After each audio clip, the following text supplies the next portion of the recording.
Okay, good day to all. We are back. Thank you so much for watching our Virat Kohli podcast. That has also done a lot of good views. As Nikhil said, we are very glad to have you come along with us for the journey. Please do get your friends, parents, relatives to watch it as well. We'd love more engagement. We'd love more questions. We'd love more discussions. And Nikhil also would like to thank you on this. Thank you so much. Keep watching and let's go on. Yes. Okay, so now the main topic of the season is tennis. So this is our first true tennis podcast, and it's going to be mainly dedicated to tennis. So it's the Roland Garros, otherwise known as the French Open. This is the first French Open where we definitely do not have Nadal and Federer. And for the first time in a long time, it feels like finally the new generation has completely taken over from the big three, because Joker himself does not have much of a chance to win this tournament. We'll explain why. His age is an obvious reason why. But there are a few remarkably interesting names. So we shall do it like this. You talk about one player, I'll talk about another. So I love Alcaraz. I know you also love Alcaraz. We'll have to gush on him for a bit. But there is some bits of Sinner that we'll have to deal with, because Sinner's play style, I've never found it very attractive. But that's more of a subjective thing, I guess. But let's talk about a few of the players. So who shall we start with? Who should we go with in the men's side? Uh, the obvious favorite is Alcaraz. This So is let's the start with Alcaraz. this is a surface. This is the one where his entire contemplated hegemony of the sport was always going to have the French Open at the heart of it. But it's not Yeah. happened that way for him. It's only one French Open last year. Yeah. He has been blown off court in a French Open match once by Sasha Zverev. How many years Right? ago? 2 years ago? 3 years 2 years. ago? Yeah, 2 years. 2 years Two. ago.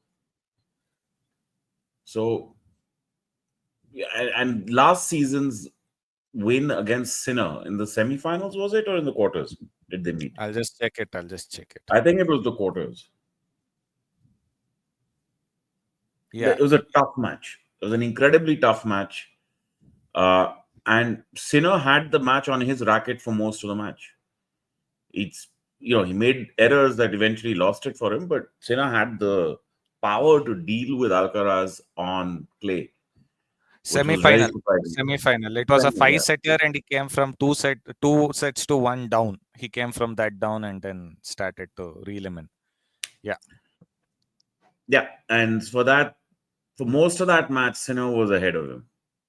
Looked the better player for most of that match. But I think this is different now. You've had Sinner's been gone for 3 months. He's just come back. Started well. Demolished Casper Ruud in Italy. Yeah. 6-love, 6-1. But then Alcaraz beat him in the final in Rome. Yeah. 7-6, 6-1. So Yeah, the that was very... first set was a very tight set, and then after that he sort of let it go. Didn't fight as hard. Sinner has a replicable game, and I don't know if he's ready for this French Open.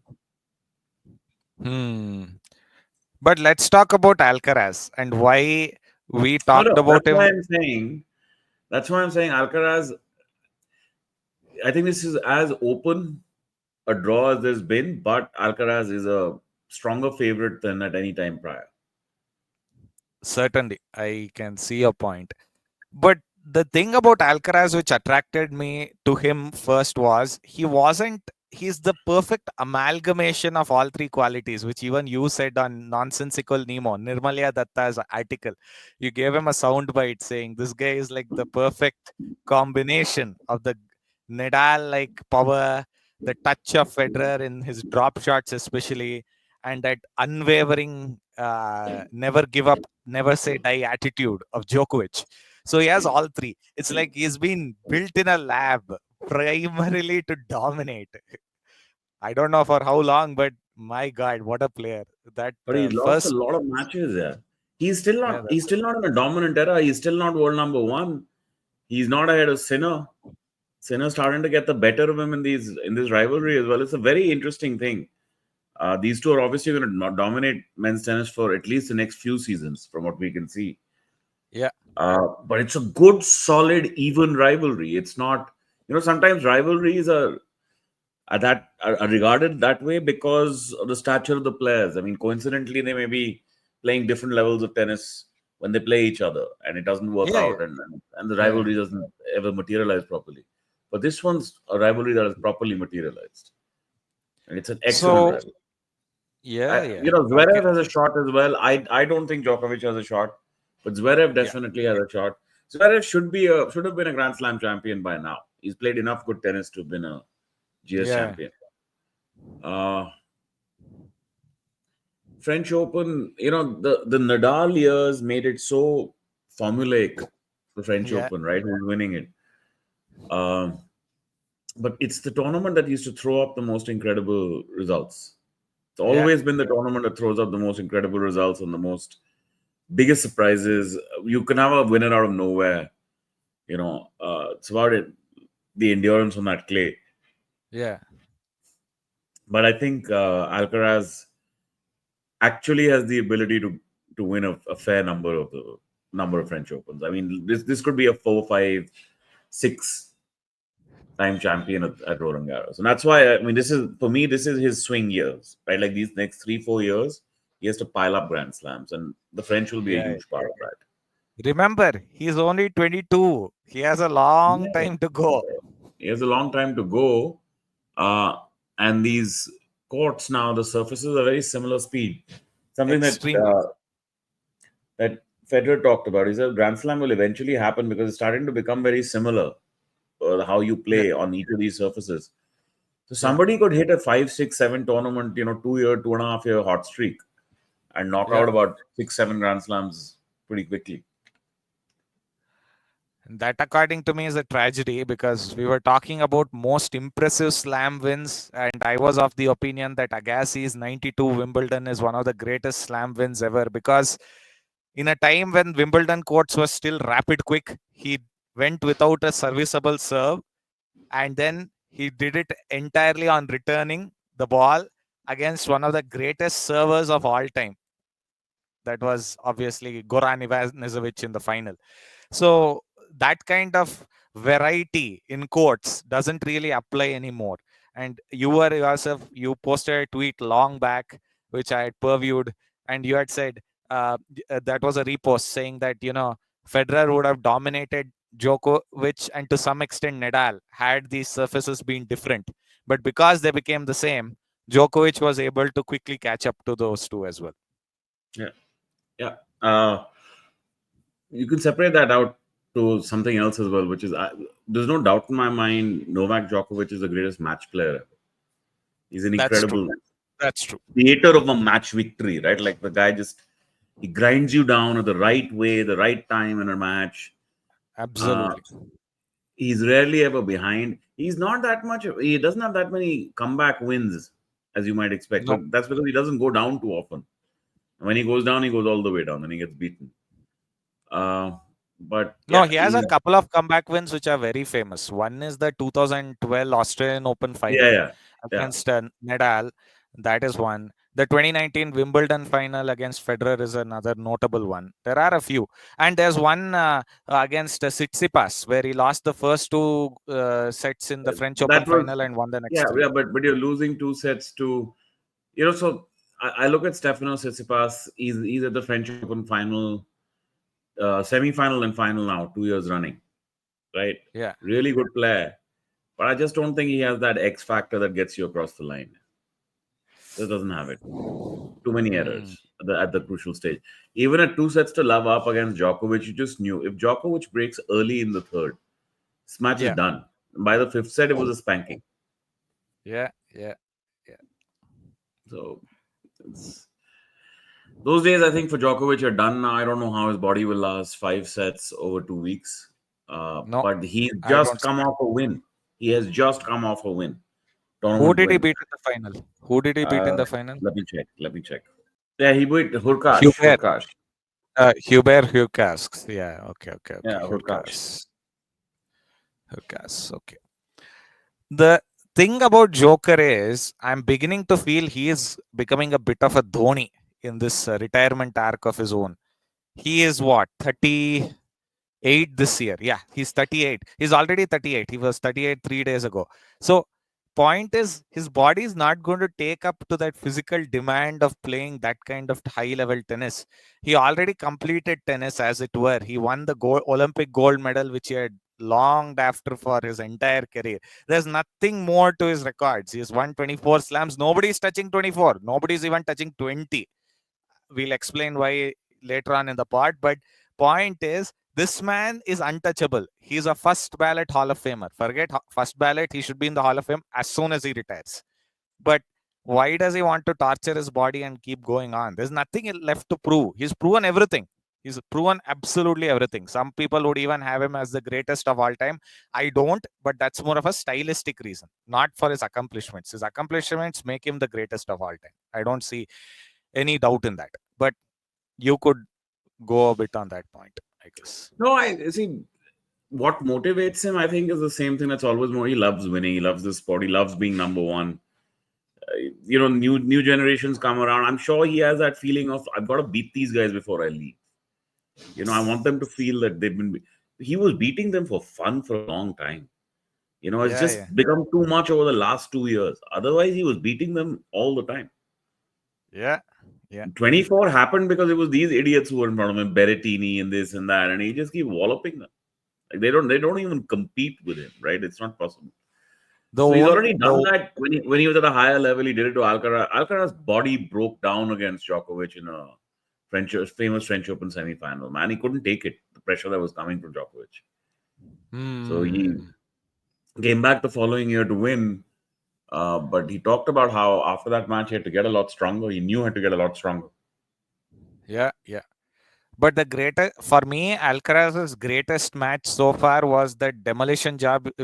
Both of his Wimbledon finals are masterpieces. The first is a masterpiece of how he came back and competed and won one of the best finals I've seen. It's not the greatest, it's not even in top 10 I've seen, but it's a great final. The second one was a proper hammer job. He hammered Joker in the second final. The 2023 final was a masterpiece. The 2024 final was a signal to Joker saying, yeah, your time has come. You better pack in your boots and leave. And since 2024 happened, he's not won a slam. He's not come close to a slam. I He think beat. the world record for total number of titles won. It must be Jimmy Connors on 109, if I'm not mistaken. Yeah, yeah, yeah, yeah. It is Jimmy Connors, and nobody's breaking that. Not even Joker, even though he got his 100. And there is Yeah, a he has reason for. 109. He has Yeah, 109.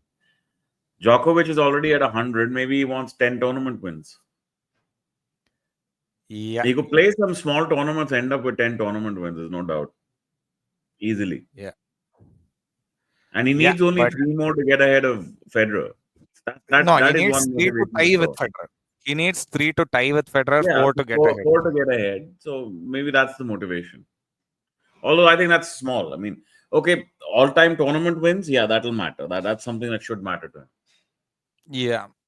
But it's amazing that Connors, despite not having that many slams, I think he has 10 or 8 or 9 or something like that.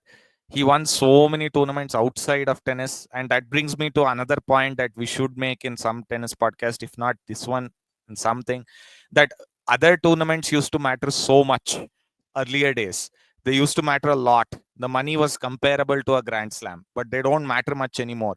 Many players just take the other tournaments off, just come into the Grand Slams, compete, and win the big thing, because the Yep. Grand Slams now matter more than anything else by a huge margin. It's not even a comparison anymore. You could literally, you can literally say, like when you go into Cincinnati Open and you don't see some of the big names competing, they'll ask, why aren't the big names competing? Yeah, because it's just the Cincinnati Open. Yeah, it's a Masters 1000, but it's not like the players are motivated to get those points. They're like, okay, fine, we can just chill out. The Grand Slam is where the honor lies, the history lies, the legacy lies, because nobody defines you by 109 tournament wins, although they probably should. Everyone is defined by how many Grand Slam titles you have. So Federer will always be number 20. Nadal will always be number 22, and Joker will always be number 24. We don't remember them by their other tournament wins. Although we probably should also pay heed and give respect to that. It's kind of a sad reality that tennis has become a true big four. Four tournaments matter, and maybe a fifth, the Olympic year. That's it. Not much else matters. It's become that way because every player openly says Madrid Open. That's a preparation for French Open.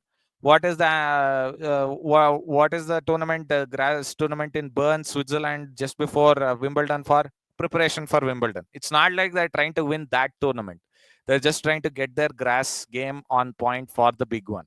It's kind of a sad thing, but most tournaments these days have lost their unique value. They're used as only as preparations for the Grand Slams, so to Yeah, speak. yeah, yeah. But the thousands, the ATP tournaments, thousand series is very important. If you want Yeah, to be world number one, you'll have to start winning those tournaments. So automatically, you end up with a very busy and a very contested clay season even before the French Open. yeah, yeah, Always two major tournaments. Madrid and Rome are two big tournaments. Berlin is a yeah, big yeah, tournament. yeah, So, you know, there's a lot that goes on in this part of the season, which determines how your rankings turn up. And same will happen just before the US Open when the hardcourt season kicks off, yeah, right? And then a large chunk of the most important tournaments outside of the Grand Slams happen after the US Open. So that yeah. 1.5, 2 month period, 2 month period is when you get a lot of, you get the Beijing Open, you get Basel, you get a bunch of others. Shanghai Uh, also, I think. yeah, you get a bunch of, and then you finish off with the year-end championship, Yeah, yeah, yeah, right? So you end up in the thousands. You in the Masters 1000 series, you end up with all the top players playing. So it still happens. I mean, they may be preparing. You may be right that then sort of managing their intensity, managing their workload a little bit. yeah, Um, so Carlos, for example, does not like to play all the way up to a Grand Slam. So he won't be playing this week. Last yeah, week he wouldn't have played. He'd yeah, start playing straight at the French.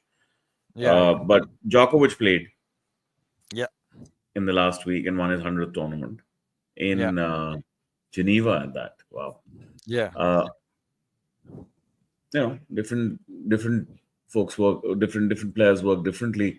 Djokovic, I didn't think had enough clay matches under his pocket, under his belt this time around. So I think he wanted that extra tournament. yeah, But these two guys, Sinner and Alcaraz, are on it, man. They are really on it. yeah. I'm sure. But you know what Alcaraz is is still so? not, he's still not hit his dominant era, and where I would look at him versus any player in the world and think, yeah, today Carlos will win. He can lose matches. He can lose Yeah, to a larger variety of opponent than you expect. Than what we've seen with the big three, right? Like those guys, yeah, yeah. when they had to lose, they had to beat each other. There was no other way they were losing. Very, Losing. very, very few losses outside of those Yeah, top three losses, right? So top or outside of the other two or other three. yeah. But Alcaraz has losses to him, so it's not an open So and shut thing. yeah, yeah. But for me, I am just salivating over the prospect of Alcaraz's peak being so high because if he's not even hit his peak yet, he's already won 4 slams. That is impressive. He's not even at his peak and still he's won 4. That is impressive because when Federer won his first Wimbledon, he was not at his peak. But by 2004, he won 2 out of 4 slams. 2005, he won. No, no. 2004, he won 3 out of 4. And 2005, he was already at his peak. So his first slam came and then immediately he went into his peak era. There wasn't much of a gap. You get the point. But Alcaraz is not even considered to be at his peak, and he's already won his first 4 slams. He's won 2 Wimbledons, a US and a French, and he's won the first 2 slams of his life before even he got it to the age of 20, something that only Nadal did, right? So that also brings up the idea of the sense of importance that this man has been able to cultivate so early in his career. He's such a wonderful player, and he's attractive to watch.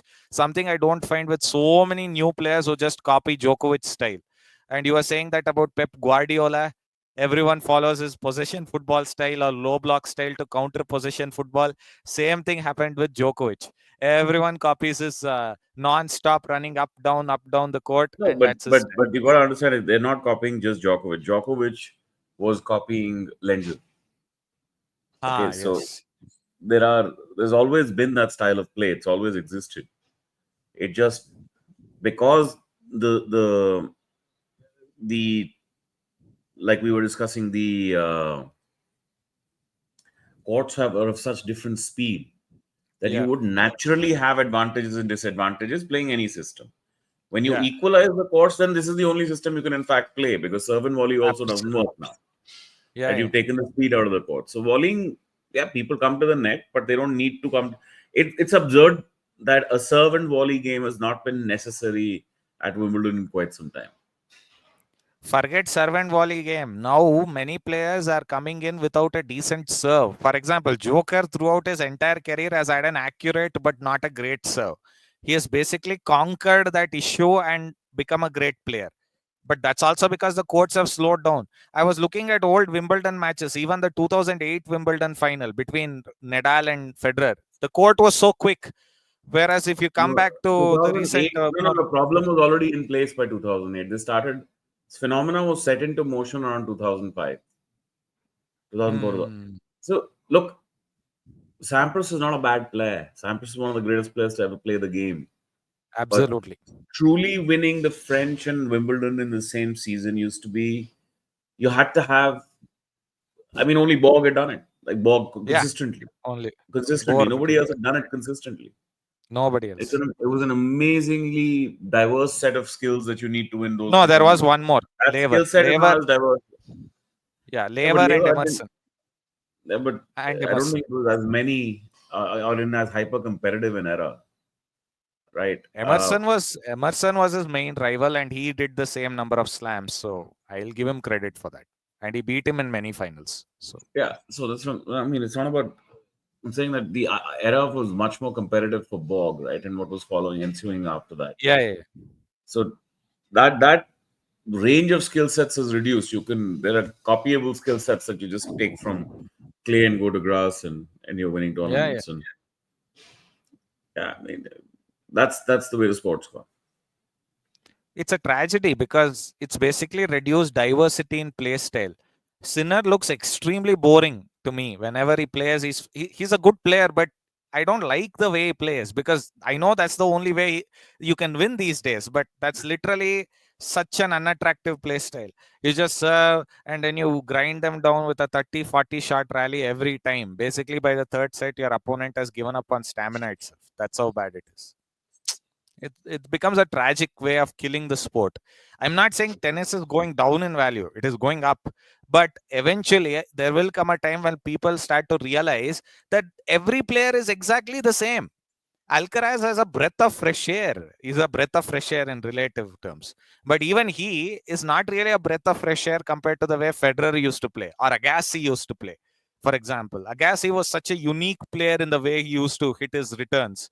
You don't find that anymore. It's all about just get back into rally, keep grinding, keep grinding, keep grinding.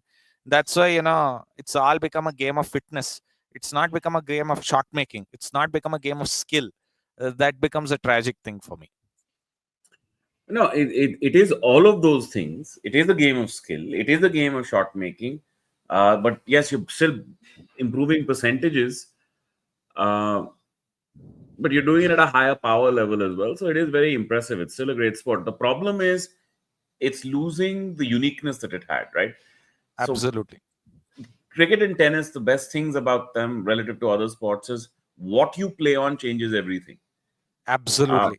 so even the Australian Open and the US Open as two hardcore tournaments used to have very different experiences Very, very, because the speed was very different of those two courts very different. from each other. All that's Yeah. going away. So yeah, it's still great shot making. It's still great tennis. It's highly competitive, but the range to which you could see those skills that's dissipated. Yeah, yeah. Nowadays, so many players cannot even hit a volley to save their lives. They don't come up to the net at all. Nobody teaches them how to volley. They keep on hammering the net with their volleys. It's ridiculous. I keep seeing these tournaments where they come up to try and finish a volley and they hit the net. It's so frustrating. No touch Um, play. so they don't need it, right? I mean, the purpose of the volley is to finish the point. Now. Yeah, The purpose of the volley, the always an attacking option, right? Even if you serve and volley, you don't want to be playing more than two shots.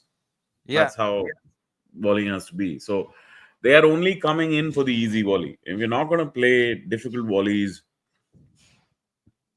in match scenarios consistently or at least periodically, then eventually your volley game will suffer because you have less and less faith on it. yeah, Uh, It's this is the way the sport is now, so I'm not going to complain too much about it in that sense. But uh, I thought there were a couple of players who were volleying more than earlier. I mean, Carlos does a fair amount of volleying. Carlos is the exception. He's not the He's rule. not I'm the not only talking exception. about There were, Carlos. there are a couple more. There are a couple more who do volley. Uh, for that matter, it's something Zverev picked up on because he also needed to shorten some points. You can't be rallying you can't survive 2 weeks there. Yeah, Not everyone is Rafa. Rafa's the only guy. Rafa used to survive 2 weeks because he used to crush opponents for the first 4, 5 rounds. Right? yeah, You're not happy. That's not going to happen for these guys. They will have tough matches early. Believe me, they will have tough matches early. yeah, So you need that other skill to be there. So I think you'll see a reasonable number of players who will be more comfortable at the net. The core skill, of course, goes away. Nobody wants to win a title with serve and volley. Nobody who will have, say, a large number of points at the net. yeah. Oddly enough, it might be necessary for Djokovic to do it. Yeah, Djokovic needs to have a servant volley game this time to win the tournament, and he's No, doing not, going. not a serve and volley game. Not a serve and volley game, but he does need to use the net a lot. Yeah, I don't think because he you're cannot sustain long points. He cannot sustain long points anymore. not Go not beyond not 10. not for the entirety of the tournament. He can from Yeah, time to time. He can in a tough match here or there, but mostly he wants to get done with points. yeah, yeah. We saw that in the Olympic matches, right? He was basically coming up to the net regularly, far more Yeah. regularly than he ever Yeah, had in his career. that's visible in every player who ages. Federer had become just a winner hitting machine. He'd either Yeah, hit the winner or miss the winner. But yeah, that's the way he was playing. That I mean, it was just amazing tennis to watch as well. It had to happen to even Rafa. Rafa yeah, had started to speed up the points. yeah, Yeah, age will do that to you. And also good enough at that point, right, to do it. yeah, yeah, yeah. So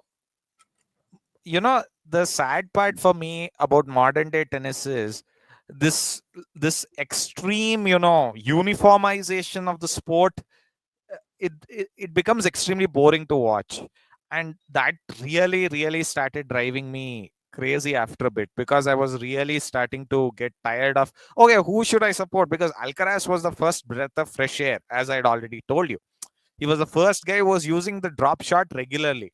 Several players don't even use a drop shot. They keep on trying to hit a winner. They don't try to drag their opponent to a better or worse position. They don't try to lob the opponent. They don't try to do anything. They just keep on driving the ball back. Sinner, in one of his Australian Open wins, I saw the final again. There was nothing. He didn't bother to use the net. The net may as well have not existed for him. That's literally how he played that match. He won. Yeah, sure, he won. I get that. But it became very boring. It became extremely boring.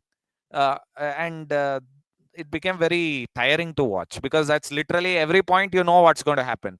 You either get a bad shot, bad reply from the opponent, and you finish it off with one winner, or you drag it out into a 30-40 shot rally where anything can happen. Almost every service game of it, his went to deuce. Almost every service game, and he still won the damn final. But he won it on endurance and partly on skill, but endurance more so.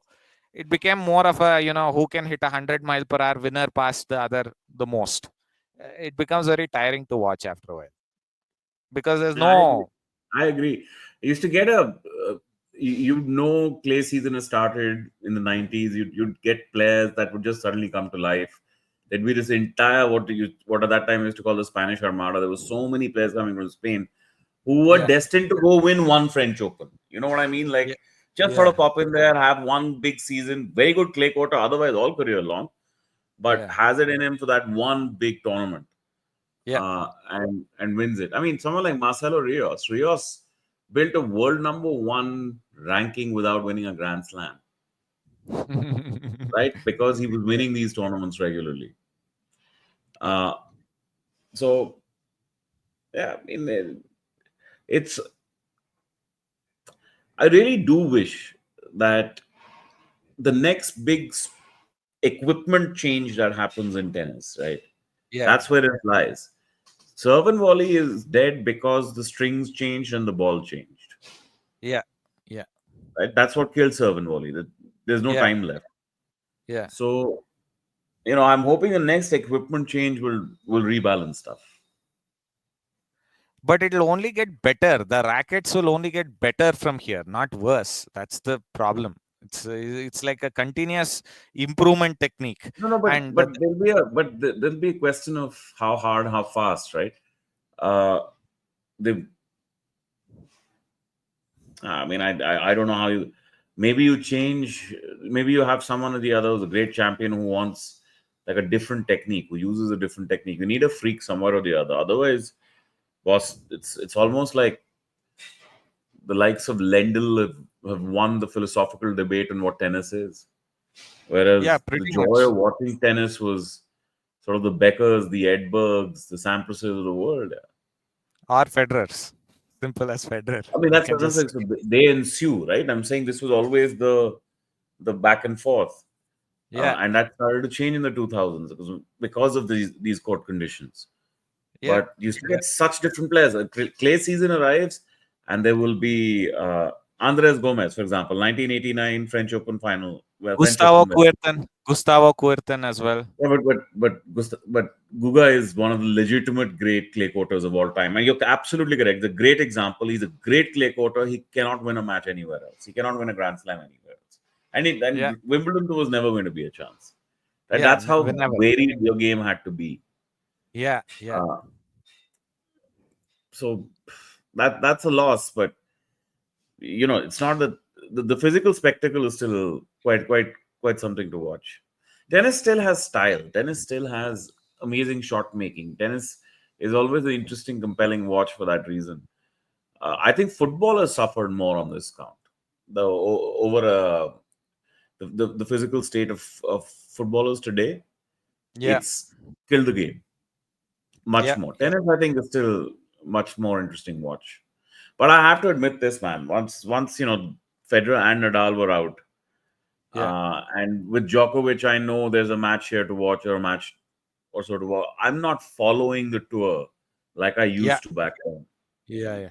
I I agree. was every single tournament I was on it. I wanted to know what's happening in Yeah, where yeah, is yeah, it yeah. in the next. Even I can share that. And you know what? This brought me to a phenomenon which every sport goes through. It's called the peak effect. So basketball had it in Michael Jordan's era. It's still not recovered to that level, right? Cricket, cricket, we don't know yet. No, Cricket, no. we don't Listen, know. I really genuinely think that when you've had those three great champions for that long, Yeah, from that to walk into Sinner versus Alcaraz is actually spectacular. It's spectacular. I think these are two really really great players. Plus they've yeah, got it. I mean, Sinner for a long time, the fear over him was, is he going to get across the line in a big match or not? So he was losing five yeah, setters at the Grand Slams, and it just felt like his game maybe a little bit lower. And then when he yeah. broke through, just become the presumptive champion in almost every tournament. And I never thought, somebody's going to do that to Alcaraz so quickly. No, but for me, Alcaraz is the more complete player. He's the more attractive player. Sinner is more. No, I'm not disputing that. I'm saying that Sinner's rise over the last 2-3 years, Yeah, right? I didn't see this player in him ah, earlier. I didn't see it. yeah, I didn't think he could get to these levels. He yeah. has gone above and beyond anything that I ever imagined he was going to become. And right Mm. now, he goes into almost every match the favorite. Yeah. It's just the fact that this is a clay, so this is at Roland Garros, it's clay, so Alcaraz will have the edge. But almost Yeah. every other circumstance, Sinner has, he goes in the favorite. I would argue even Wimbledon, Carlos Alcaraz is the favorite now because he's won two on the trot, and he is now probably. I wouldn't be surprised if grass eventually becomes Alcaraz's best surface. Would not be surprised if that eventually happens because the way he plays on grass reminds me of a young Federer plus Nadal. He has the power of Nadal and the touch of Fed, and he uses the drop shot so well on grass courts. Nobody else does that. Nobody else does that. It's so unreal. But let's talk about a couple of other prospects that I have been following on. What do you think of Ben Shelton, that American, the lefty American? Very good. I don't see him as a genuine Grand Slam prospect as of now. Uh, Hmm. he's got to win a few bigger matches, man. True. And what do you do not like about Casper Ruud? He doesn't seem to appeal to you. It seems Uh, tell me what is in his game. he's lost a lot of big matches. That's true, and it's not a very attractive game. That's also true. I mean, No, no, it's a very predictable game. The problem is there are others who play that game better than you do. he can. Yeah, yeah, yeah. So I get it. he's a cookie cutter style, and he's nothing special in it. Do you think Medvedev has a couple more championships left in him On a hard court, yes. on a hard court? Not not Yes. not here. Not Not at here. not at Not Wimbledon. not at Wimbledon. Okay. So I think we both are agreed in the fact that Alcaraz probably has this tournament as a favorite. I'm saying I'm putting him at, say, odds on favorite for sure. Yeah. But like I say, Alcaraz loses matches. He loses matches Yeah. I don't expect him to lose. He Yeah, loses yeah, late yeah, stage yeah. matches. So you can never be quite certain with him, right? There's enough there, but But it is more but when he's one-sided this on, tournament than last year. yeah, yeah. But when he's on, nobody can touch him. When he's Yeah, yeah. on, nobody can touch him. Like literally Look, no one. his game is. Since That's what I'm saying. To come from Federer, Djokovic, Nadal era to this is pretty good, man. I mean, in the past, when Sampras and Agassi started to fade, tennis had a very bad era. Like aforementioned Marcelo Rios, world number one at one point in time, hadn't won a Grand Slam. Marat Safin was there as well for a bit. Marat But Safin, Leighton Safin Hewitt. would never play the full season properly, right? Safin was too much of a maverick. Heck of a tennis player, like Yeah, an yeah. incredible tennis player. But One of the best backhands. what I'm saying is that it was wilderness years for a few seasons until Federer established himself. Yeah, yeah. Roddick was never going to be a firmly established world Agreed. number one either. So, that's 2004, 2005, and they started this sort of slump with Kafelnikov being world number one for a while. All kinds, man. I think it was a 2 3 year, 4 year period, which was really bad, really bad. Yeah. So instead of that, we've gone straight into what is another developing like a generational rivalry. Generational rivalry. Yeah. Okay. Only problem Let's is head to head, and there might be something in this. Sinner was leading the rivalry 4-3 at one time. yeah. Now it's 7-4 in Carlos's favor. He's won the last four matches. And I'm Oh starting wow. to feel like, is he now finally overpowering Sinner? But then can this okay, let's talk about another thing. Let's predict the future. In an earlier podcast, we cut it out, but here we will put it in. We are thinking Alcaraz has a touch and go chance at 15 slams, right? What about Sinner? How many slams?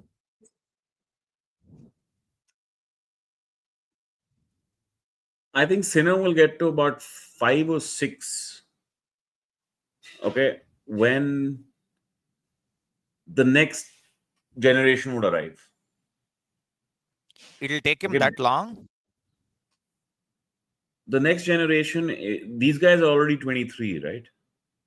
Sinner Sinner and is 23 and Alcaraz is also 23. Yeah. yeah. So by the time they're 26, 27, they have a generation of 20-year-olds behind them who are chasing them. Ah, yeah. So whether they get to 15 or not also depends on what's coming in the pipeline, right? What's Like they're coming in talking the about this Brazilian phenom who's just come out. Brazilian, you said, Ah, right? Wow Fonseca. Fonseca. Yeah, I'll just bring up his stats. Joao Fonseca. Yeah,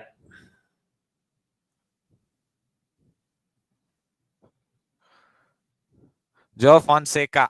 Joe Fonseca. Joe yeah. Fonseca. Yeah. Yeah. Yeah. Oh, yeah. 18 years of age. Yeah. Yeah, yeah. I can see this. Yeah. Massive individual. But this brings me to another philosophical debate. We both love Federer. Federer is aesthetic perfection. He combined aesthetic perfection with competitive brilliance and won 20 slams. Do you think he is going to be the last great one-handed backhand player in tennis who can win even 5 slams? The way the sport is going, I mean, you're inviting an answer, and you know what answer you're inviting, and that's why you've it chosen is to ask it obviously that no. way, Yeah, it's no. It's right? no. But the single hander is also a thing of beauty that people will continue to play at all levels. And then it just takes one great champion. Once the champion arrives, then it's all sorted, man. Take Yeah, yeah, one guy to break through and start winning again. I, yeah, look, COVID came at the wrong time. Otherwise, Wawrinka was going to be a single-handed champion with 5 Grand Slams. yeah, Easy. yeah. Easy. Uh, And he would have had the career Grand Slam as well. I'm pretty sure he would have gotten a career Grand Slam. how you expect him to win at Wimbledon? Maybe once. I No, wouldn't be no. surprised. No. Wawrinka's not winning Wimbledon. I mean, I know the courts have slowed down, but fucking not Wawrinka level at the moment. Uh, yeah, just this is his tournament now to lose. I think for the next few years, Yeah, uh, and they shouldn't really be losing it at all. There's no good yeah, reason for him to lose this tournament. absolutely. Um, his draw is complicated, and like I said, he will find a loss from somewhere or the other. Generally, does that. S- Random But loss. yeah, Yeah, yeah, yeah. but Random it loss. will be his tournament for the next few years. Next Yeah, generation will be coming soon, yeah, yeah, right? So the thing with Federer and Nadal and all these guys was they kept killing generation after generation after generation. At Nobody least could two. come and At just. least two. I mean, they just no. You get these middle waves also, right? They used to sort Yeah, everyone away. You have to yeah, be able yeah, to do that, right? So the next set will come. Let's see how good the next set is. yeah, And your psychology changes. Now you're being hunted, and you're being yeah, yeah, hunted with the expectation that you're supposed to be the winner. That changes yeah, things. yeah, There. yeah, yeah, yeah. It Let's see. does. Let's see how long, how deep, and how far they go. He's 22. Uh, he's got four. If he wins this French, Y- Yeah, right, and he will be hot favorite then at Wimbledon for sure. yeah, I mean, in two tournaments, he could be half the way to 15 already, effectively. yeah. Effectively, effectively. Yeah, Yeah. yeah, Next 9 slams that you need to get to 15. I mean, I'm being very charitable saying he takes both French and Wimbledon this year. yeah, yeah, Okay. yeah. Yeah. The next 9 slams will require, I think, a minimum of 4 years. four and a 4 years. half, 4.5 to 5 years. Yeah, Yeah, dude, 4 years is 2 Grand Slams a year. That's quite a rate to go at. yeah, By that time, definitely the next generation is in place. And so, how you handle that is probably going to be as important as the ones you're handling in this generation. So let's yeah. see. You never know when there've been good players who got to 5, 6, and that's it. The breaks were put.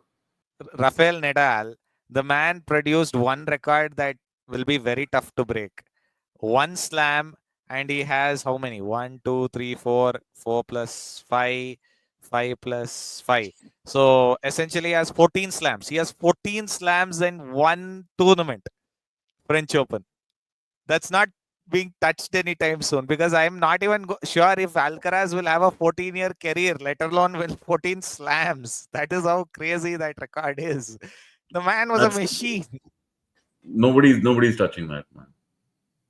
Nobody's touching that record. There's no chance. You, yeah, at the end of his life, when Nadal wishes, where do you want to bury him? French Open should just say, we want to bury him beneath center court. That's his court. It belongs there. He is the man. He owns that court. Philippe Chartrier belongs to this man. It cannot belong to anyone else. He played like he owned the damn court. How can you even play like that? 14 slams. Look, nobody has ever had a game suited to a surface as perfectly as Rafa was to play. There's never been a grass courter who was so perfect for grass. There's never been a hard Yeah, court player who was so perfect for a hard court as Rafa Nadal has been for clay. Just perfect. play Spin every perfect. part of the game. In every one of his shots, his top spin speeds were the highest. The rotation speeds were the highest at one time, right? Highest. Yeah, Nobody can cover the court like this guy could cover the court. And nobody. then that stamina and endurance, he was a warrior, like the war horse. Dude, Rafa could go 5 sets and then more, Yeah, yeah. right? Just had it. He had it all. It's meant for this court. There will never be a player meant for any court like in the way in which Rafa was meant for the French Open. It's an Absolutely. amazing Absolutely. relationship, and I don't think in any sport there's a parallel, or nor can there be a parallel.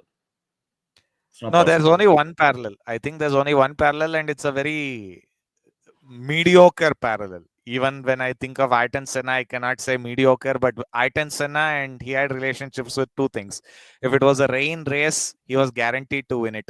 And if it was Monaco, he was guaranteed to win it. He had those relationships with Rain and Monaco. A brilliant driver, of course, and one of my favorites. But point is, it's similar to that, but Nadal went way beyond. Like the level to which we used to say that French Open comes, we know Nadal's winning it. We don't even need to, think and ponder. We just knew Nadal was going to win it. Like the man just made it into a fact of life. Death, birth, death, taxes, and Nadal winning the French Open. It was like No, that. no, It was insane. and the percentages, match wins, set wins, point wins, it's crazy. It's total domination. It's nobody's ever been that good on the surface, and nobody ever will be, no question. No question. They should actually rename center court after him, in my opinion. Philippe Chatrier should become court Rafael Nadal, or they should name one of the courts at least after him. He deserves it. He really does. Yeah, there's no one with that kind of relationship to any other tournament. Can No one. No one. can't Yeah. can't No. can't compare with anyone. And I'm Now telling you, let's it doesn't exist in any sport. Nothing like this exists in any sport. 14-year testament to your domination is, I mean, 14 years, man. Wow.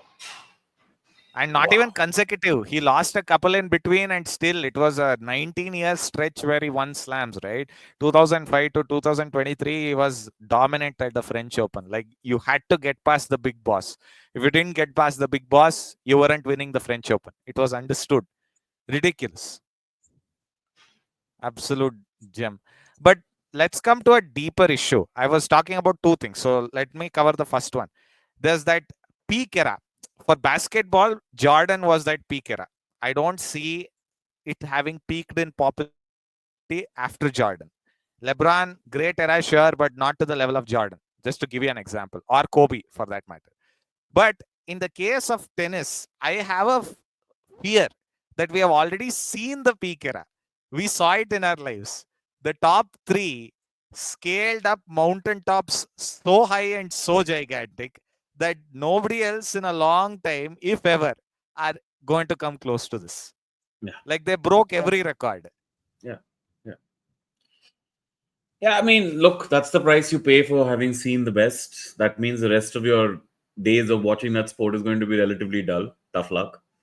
But that's how it Also, we are is. going to be wet blankets on our grandchildren and grandnephews and grandnieces, they'll watch tennis and they'll be like, "Oh, this man has won his fifth slam," and we'll be like, "That's nothing. We saw Federer, we saw Djokovic, we saw Nadal," and they'll be like, "Stop with those old fogies."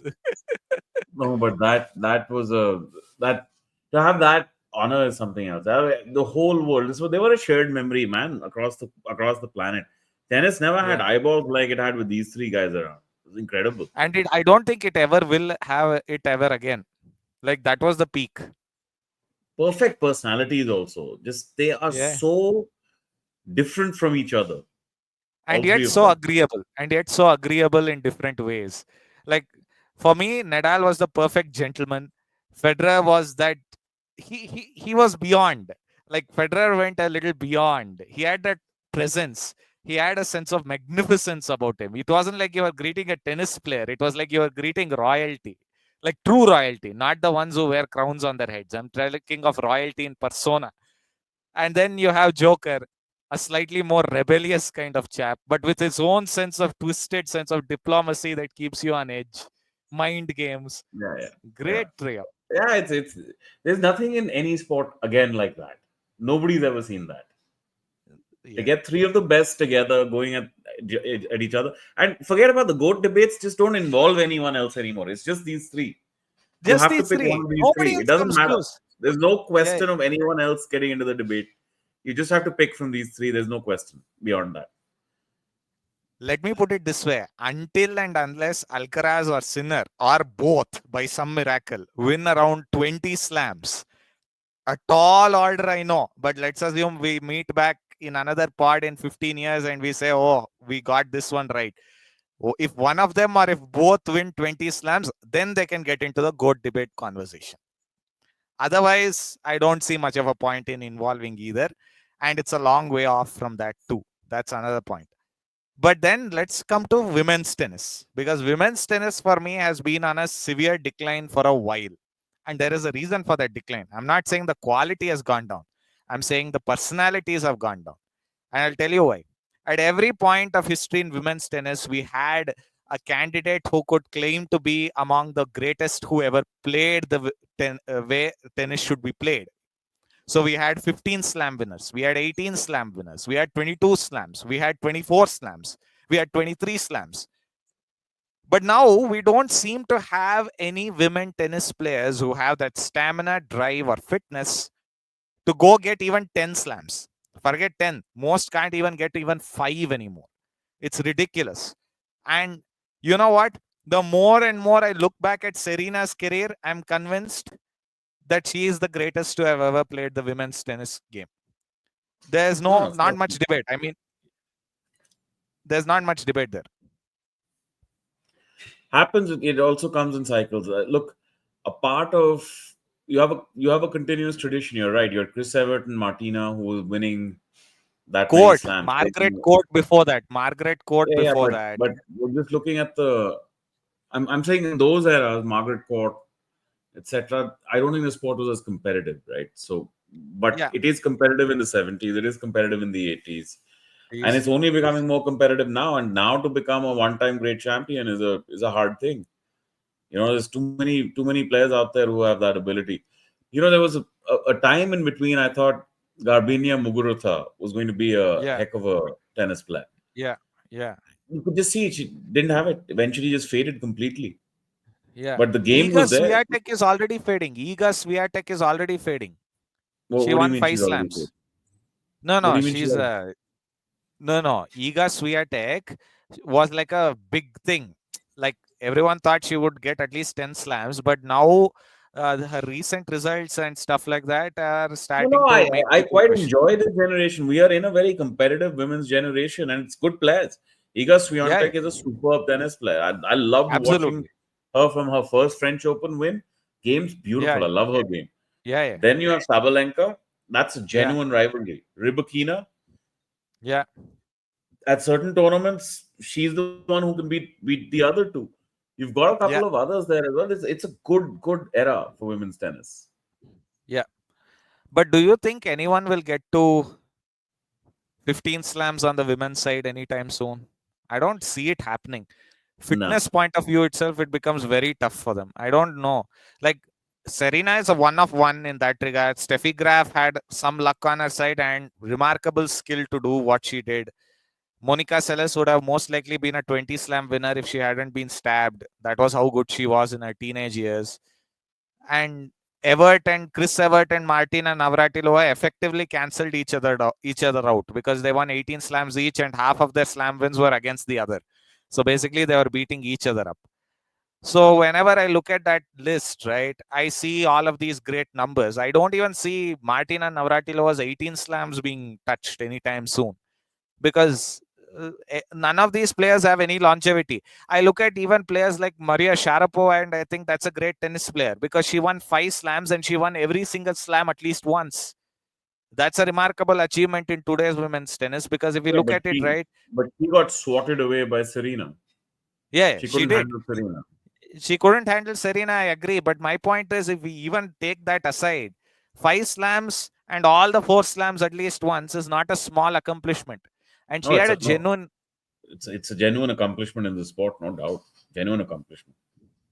yeah, she won a career Grand Slam. She basically finished tennis in that regard. So, I find it quite disappointing when I see this present generation of women's tennis. I don't see that dominating even 2 or 3 personalities. You want to see a rivalry. If it's too many names every year, eventually you'll start forgetting the names which have been in the past. Angelique Kerber was a big thing a couple of years ago. 2 or 3 slams she won in quick succession. Then she's gone. She disappeared. What happened to her?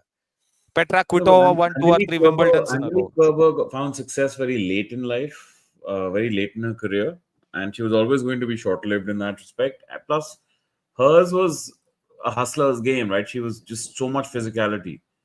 She wasn't the greatest shot maker ever. Worked very hard, and it showed in her game. She was never going to be a great champion. That was clear. That happens. Those eras happen. I think it's a good era for women's tennis. I think these are two very good players, in particular Sabalenka and Swiatek. But there are more. There are more who are good. Yeah, but the question is, can they last? Can they last for 10 years? Can they last? You can't say they won't in their third year, right? Like they have to go. Yeah, that's Let's there. see. They have years to go. Yeah. But do you also say that Serena is the greatest women's tennis player who's ever lived? I would say Yeah, there's no argument there. There's no yeah. argument. Yeah. I know Most Court has skillful. one more. Yeah, I know Court More has one more skillful. slam, but She's yeah, the most skillful. yeah. Most dominant. I mean, in every statistic, she's the best, no doubt. And she won a triple career Grand Slam. She won every Grand Slam at least thrice in her career. Something only Joker and Margaret Court have achieved. Oh, sorry. Steffi Graf did it. Steffi Graf is a great for this reason. She did a quadruple Grand Slam. She won every slam 4 times. That's remarkable. Yeah, and she had the Golden Slam year, man. Golden Slam. Yeah. Golden Slam. 88. You were saying, with the uniformity of the courts, one day a year Grand Slam is possible in men's tennis. I'm not going to say it's impossible, but it's highly unlikely. I don't think the women's yearly Grand Slam is getting anytime soon because even Serena failed at it, and she was the fittest woman on court for most of her playing career. I don't see any of these other ladies accomplishing it anytime soon. No, Uh, no, no. There's too much competitiveness in the sport right now. There is no career. There is no great champion on the horizon. Although I would say that Swiatek has been a great champion. She has been world number one for a substantial period and won 5 Grand Slams. Five's not yeah, a small five is number, not small. Five is not small. right? And she's had some remarkable wins.